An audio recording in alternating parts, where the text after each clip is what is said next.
Salut à tous, j'espère que vous allez bien. On se retrouve aujourd'hui pour un petit tuto plutôt cool. Alors j'ai fait cette animation que j'ai postée sur le groupe Motion Designers Community, donc celle que vous venez de voir en introduction. Et voilà, on m'a demandé un petit peu comment est-ce que j'avais détruit cet objet. Alors vous pouvez croire que c'est compliqué, en réalité ça ne l'est pas du tout. Voilà, donc on va voir eh bien aujourd'hui comment refaire ça. Je vous invite aussi, si vous n'êtes pas encore membre, à rejoindre le groupe Motion Designers Community et puis regarder un petit peu tous les posts et les travaux des autres, parce qu'il y a quand même des trucs assez fantastiques. Voilà, il y a du gros level. Voilà, big up à Marc Aurélien. On va tout de suite pouvoir commencer. Voilà, donc je vais faire un petit overview de ma scène, et puis ensuite on va passer au tutoriel. Voilà, puisque j'ai fait un rendu un petit peu plus complexe qu'on n'aura pas le temps de voir forcément aujourd'hui, puisque j'ai utilisé le moteur de rendu Viray, et j'ai utilisé quelques petites choses en plus, quelques petits plugins. Donc ceux qui veulent vraiment refaire ça sur un objet plutôt complexe, voilà, je vous donne un petit peu le breakdown avant de commencer. Donc là en fait j'ai un objet qui est placé dans un outil fracture, sur lequel je suis venu mettre un tag de collision avec une dynamique appliquer les propriétés aux enfants tout, et surtout la case auto-collision. Donc on va voir pendant la phase tutoriel, juste après cette overview, pourquoi il faut avoir tous ces modes là. Ensuite j'ai un sol que j'ai masqué de la vue, donc pour pouvoir catcher les ombres en fait, puisque je suis venu faire un rendu multipass. Et donc ensuite pour mon éclairage, il est constitué de trois lumières, donc deux de côté, donc une un petit peu orange, une un petit peu bleutée, donc deux surfaciques avec un, comment ça s'appelle, un fall-off, et une lumière HDR. Donc voilà, une lumière, si vous utilisez Viray, c'est une image en dôme avec une HDR chargée, donc forcément j'ai utilisé de l'illumination globale. Ensuite, ça c'était un background que j'ai désactivé. De l'attraction pour générer cet effet d'explosion plus forte au début, et un Magic Slow Motion pour faire de la Slow Motion. Alors pourquoi j'ai mis une attraction? Puisque dans les paramètres dynamiques, en fait, je suis venu augmenter la densité de l'air.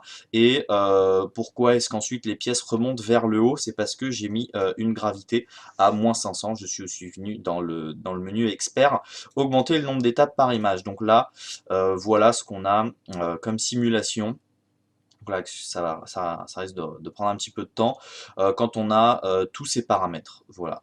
Donc là, comme ça a l'air très compliqué, mais en fait, on va comprendre tout de suite que ça ne l'est pas. Donc ce que je vais faire, c'est que je vais ouvrir une nouvelle fenêtre pour qu'on puisse s'entraîner ensemble. Donc là, comme ça, on repart à zéro sur tous les paramètres que j'ai montrés au début, et on va pouvoir les voir ensemble. Donc dans Cinema 4D, vous avez la possibilité de créer des simulations, si vous avez la version complète, dans le menu propriétés simulation. En fait, vous avez la possibilité de donner aux objets des propriétés qui vont faire qui vont être susceptibles de répondre à diverses forces. Donc diverses forces qui vont être la gravité, la résistance de l'air, ou aussi des forces qu'on peut trouver par exemple dans les menus dynamiques comme la force, le moteur, ou encore d'autres forces qu'on peut trouver dans les menus particules. Donc de base, la force qui va s'appliquer, c'est une force de gravité qu'on trouve dans le menu dynamique quand on fait un CTRL D. Donc c'est cette force qui s'applique de base, qui va faire que mes objets qui sont des corps rigides euh, vont tomber sur mes corps collision. Donc en fait, le corps collision qui est simplement un corps rigide qui ne bouge pas. Donc à partir du moment où vous allez définir un objet en tant que corps rigide, il va être amené à subir les forces. Donc de base, on a une gravité qui est désactivable si je mets 0. Voilà, donc je pense que j'ai fait un petit récapitulatif pour ceux qui ne seraient pas au courant de toutes ces petites choses-là. Donc ensuite, corps collision, qu'on vient mettre par exemple sur un sol ou sur des objets dont on a envie qu'ils soient statiques, puisqu'on a une force de gravité. Donc le corps collision, en fait, on voit qu'il y a dans les dynamiques, la dynamique de désactiver ici. Cependant, l'objet est activé, donc en fait, on va avoir un objet qui va être capable de recevoir les collisions d'autres objets. Donc là, je vais me créer très rapidement un petit système d'objets. enfin tout d'abord je vais me créer un objet que je vais faire tomber sur le sol. Voilà, donc propriété, simulation, corps rigide. Et là, si je clique sur Play, j'ai mon objet qui tombe sur le sol. Voilà. Alors, jusque-là, vous comprenez. Si j'ai un autre objet à côté, il va tomber, il va être indépendant. Et si cet objet est situé au-dessus de cet objet, ils vont tomber et ils vont rentrer en collision. Il existe un petit bug qui n'est pas normal dans Cinema 4D, et c'est ça en fait qui va nous permettre de faire nos explosions. Si je fais en sorte que ces deux cubes s'entrechoquent, ils vont se repousser l'un et l'autre. Vous voyez qu'on a une simulation un petit peu différente. Je vais les mettre au sol pour illustrer ça d'une manière un petit peu différente. Ce sera peut-être plus parlant si les deux sont au sol. Donc là, j'utilise un plugin qui s'appelle Drop It, qui permet de poser des objets soit sur le sol, soit sur d'autres objets. C'est très pratique. Il me semble qu'il est gratuit. Allez le télécharger. Voilà. Donc là, si je fais une simulation, hop, mes deux objets vont se repousser. Alors que s'ils ne s'entrechoquent pas, ils vont pas se repousser. Donc en fait, de base, j'ai absolument aucune force. Donc c'est pour ça que j'ai utilisé un petit use bug pour ma moto, l'explosion de moto, puisque j'aurais très bien pu utiliser une dynamique de force et mettre une force répulsive, par exemple de moins 100, qui va faire en sorte que mes objets vont se repousser. Donc là, j'ai dit moins 100, ce serait peut-être bien d'être cohérent. Alors, je sais pas. Voilà, là on va voir que hop, mes deux objets sont repoussés. Mais c'est assez, entre guillemets, réaliste, de même que j'aurais pu prendre en compte la dynamique d'attraction avec une valeur négative, comme j'ai montré pour l'explosion. Par exemple, si je mets une grosse valeur, moins 1000, voilà, paf, ça fait exploser mes objets. Mais c'est tout de même lié à des forces qui sont qui vont pas permettre en fait aux objets d'exploser de manière assez aléatoire et random.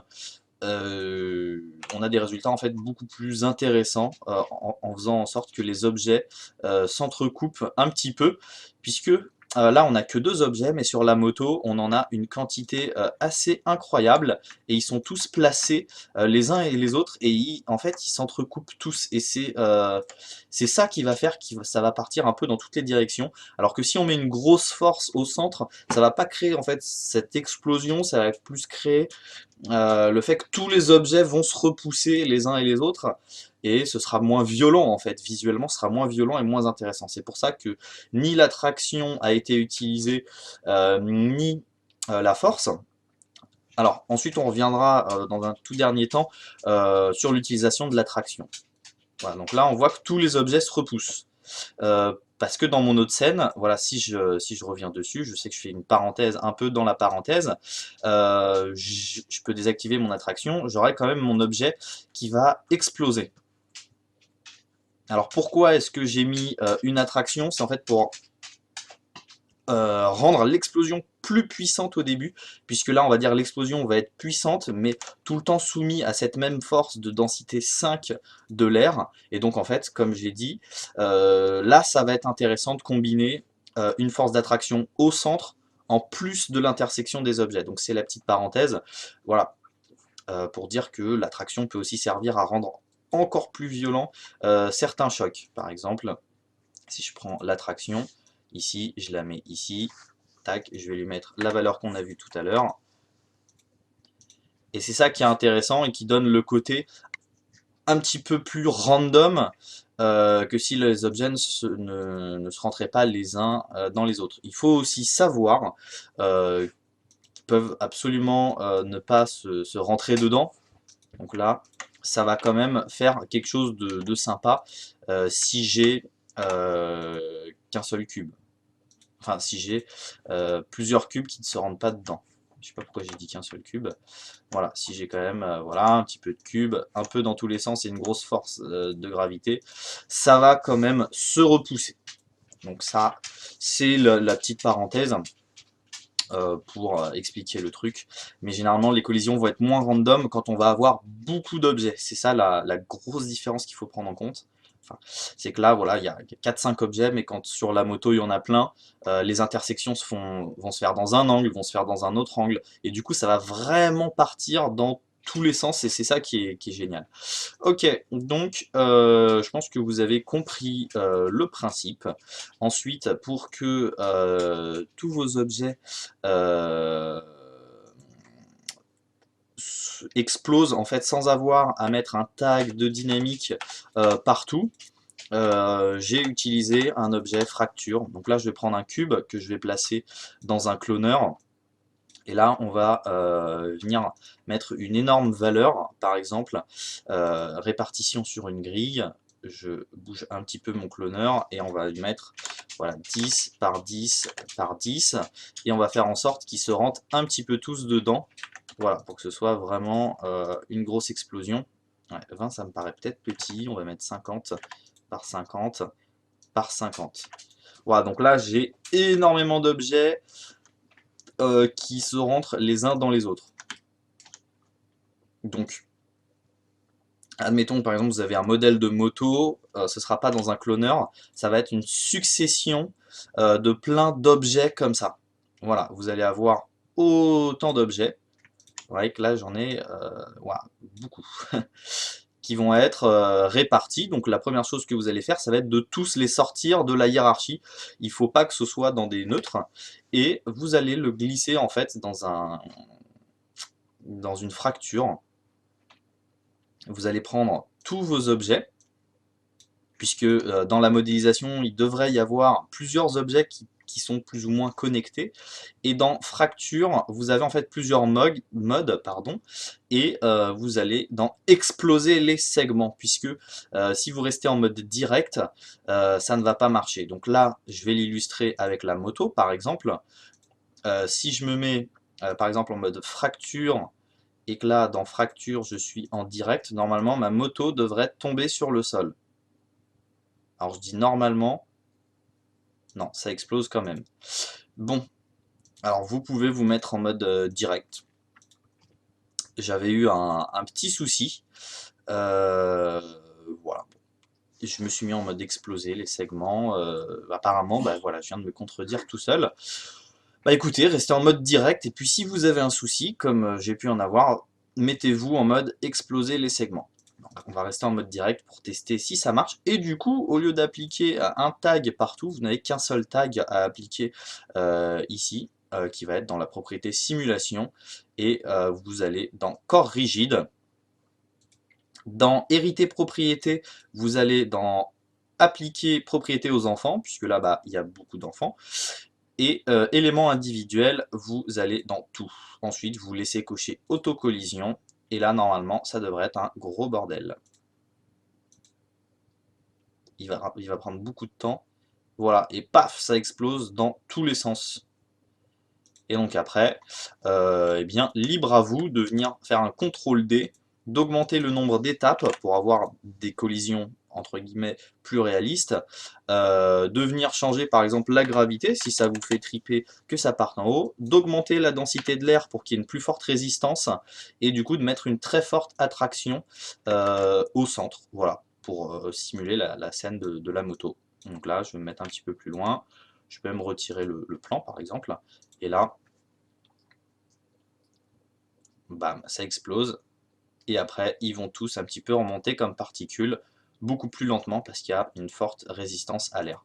Voilà, donc en fait, tout simplement, j'espère vous avoir expliqué comment j'ai explosé cette moto. Et puis après, il y a eu un petit peu de compositing sous After Effects, puisque j'ai exporté plusieurs passes. Donc, multipass, effet de post-production pour ceux qui utiliseraient V-Ray. Et dans les multipasses que j'ai exportés, j'ai mis de la profondeur pour mettre un petit peu de flou, des ombres, un masque d'objet pour avoir uniquement ma moto, un canal de text dirt en fait qui permet de récupérer l'occlusion ambiante, et de la vélocité qui n'a pas marché. Voilà. Donc du coup, j'ai pas eu de motion blur sur mon rendu. D'ailleurs, ça a été critiqué dans le groupe Motion Designers. Du coup, eh bien, je termine cette vidéo pour vous inviter à rejoindre ce groupe si vous n'êtes pas dedans. Vous pouvez aussi aller sur notre page Sylvain Favre et Maxime Accard. Voilà, si ça vous chante, pour voir quelques petits rendus, quelques travaux. Vous pouvez aller sur la chaîne MHS Tuts, je pense que c'est déjà fait, pour voir notre dernier pack de textures qui est sorti. Vous voyez que je me suis auto-liké, c'est cool. Vous pouvez aller sur Tipeee, voilà, pour soutenir la chaîne, tout simplement. Et vous pouvez aller sur Instagram pour voir nos divers rendus, si ça vous intéresse, si ça peut vous piquer les yeux quand c'est pas beau, et si ça peut vous donner de l'inspiration quand ça l'est, eh bien, n'hésitez pas à y aller. Voilà, j'espère que cette vidéo a répondu à vos questions. Rien de bien compliqué, peut-être un petit peu long, mais je pense que vous avez du coup compris la globalité de cet effet, et puis toutes les petites astuces qu'on ne voit pas dans les autres vidéos, qui sont notamment ne pas oublier de venir ici dans l'onglet général, dans l'onglet expert, et puis voilà, ce genre de truc là, et puis l'astuce d'ajouter aussi une attraction répulsive, si ça peut vous permettre du coup, si vous avez augmenté votre densité de l'air, d'avoir quelque chose avec plus d'impact au début, et ensuite laisser un petit peu l'explosion vivre sa vie. Voilà, c'est la fin de cette vidéo, j'espère qu'elle vous a plu.